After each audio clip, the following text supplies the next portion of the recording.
Magandang araw mga kaibigan.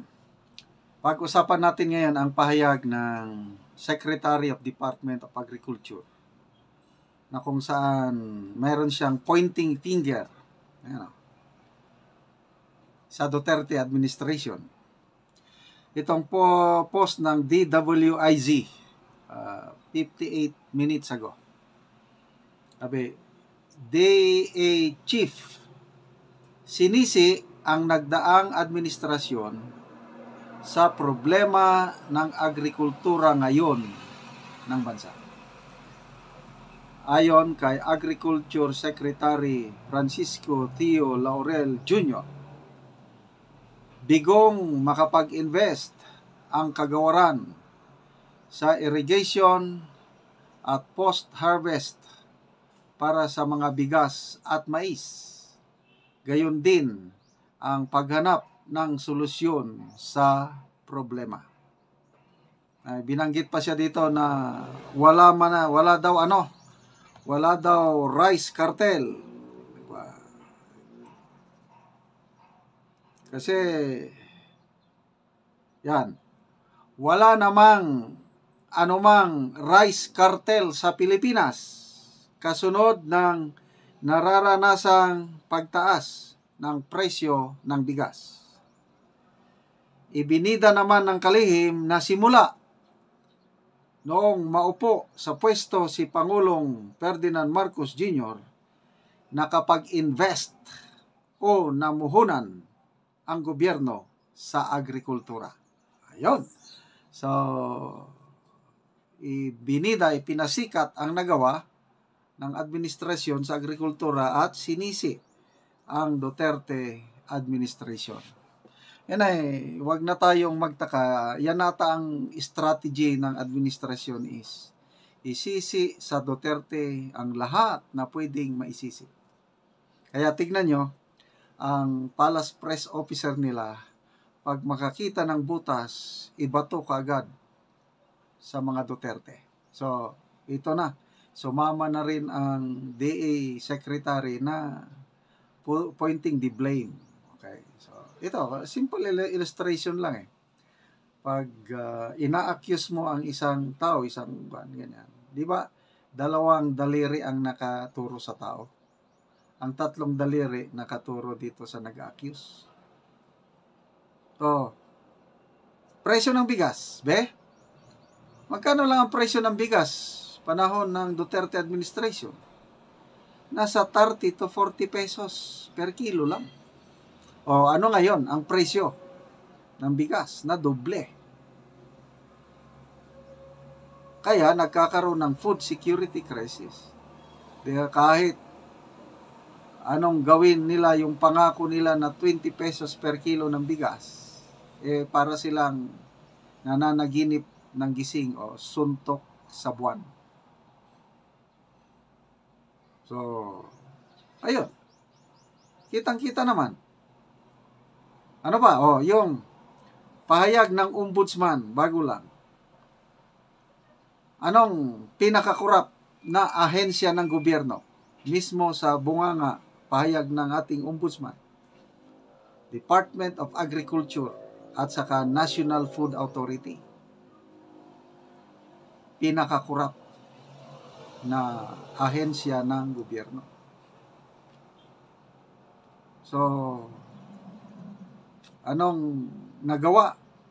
Ngayon, frankly speaking, honestly speaking, wala akong nararamdaman na tulong ng administrasyong ito sa agrikultura. Kasi, yun na lang, presyo ng bilihin, pataas ng pataas.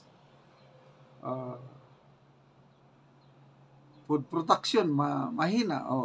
Number 1, Guinness World Record, number 1 ang Pilipinas, top world importer of rice. Yun ba ang nagawa nila? Tinalo na natin ng China. So, blame game ang strategy nila ngayon. Isisi lahat sa mga Duterte. Okay?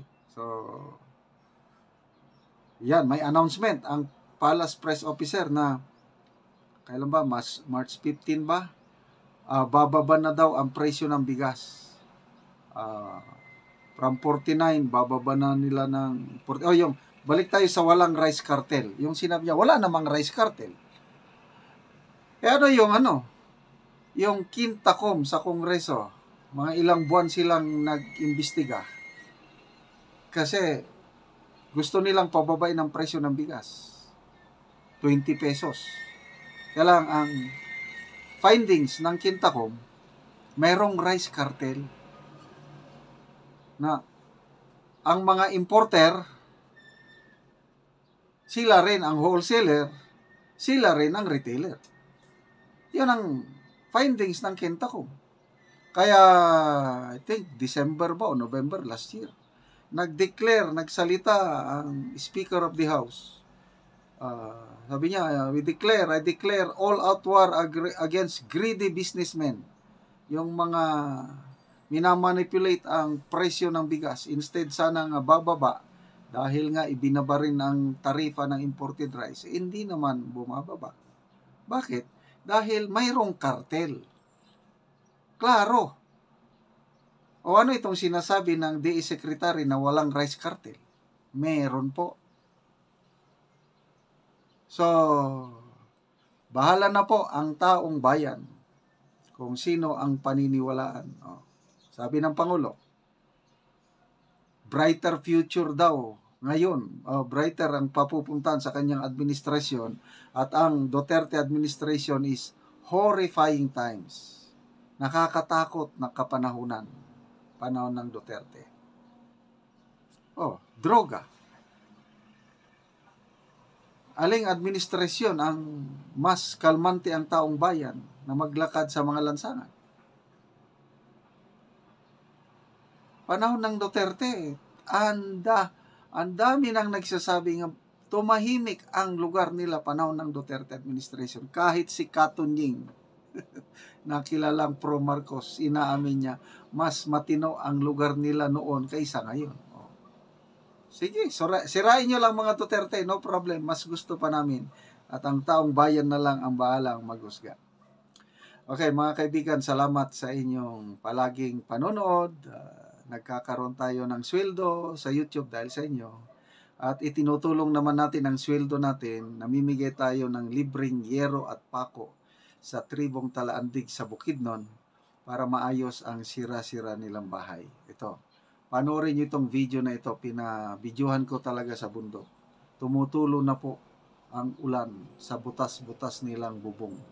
Salamat at nandyan kayo sa panonood nyo. Nakakatulong tayo ng malaki sa tribong Talaandig. Kaya tuloy nyo lang ang panonood, lalo na ang hindi nyo pag-skip ng ads. Mao na ni ang ikaduha nga balay din sa Sitio Garden sakop sa Tikalaan, Bukidnon. So karon ang ilang hero makita gid nga bulsot na gid kaayo og nangagisi na og ayo ko ni ining balaya. Ayo! Naay tao dire. Oo. Dayon me.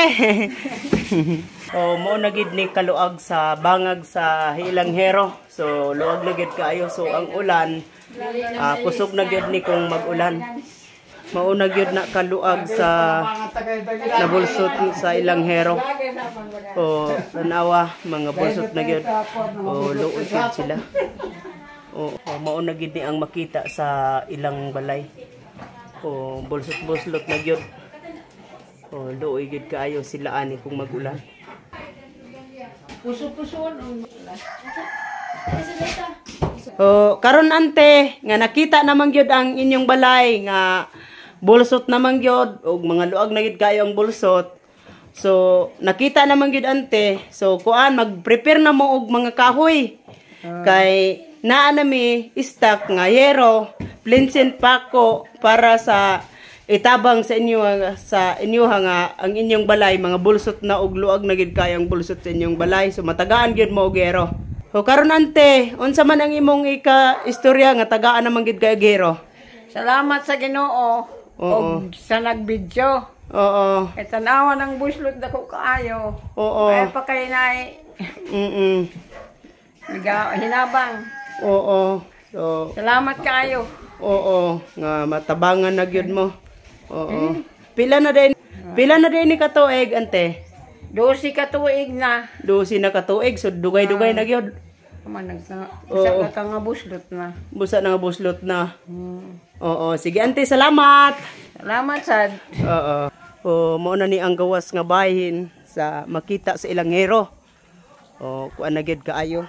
Bolsot na gyud kaayo. O kini nga balay 12 na ni katuig. O guba-guba na gyud siya. So salamat sa nagatan-aw sa video. O salamat pod sa Ginoo nga adunay makakita niini nga mga video ha. Salamat sa magatabang sa among katribo nga sila padayon sa ilang pagtabang sa amo og diara kukutob and God bless sa nagtan-aw karon.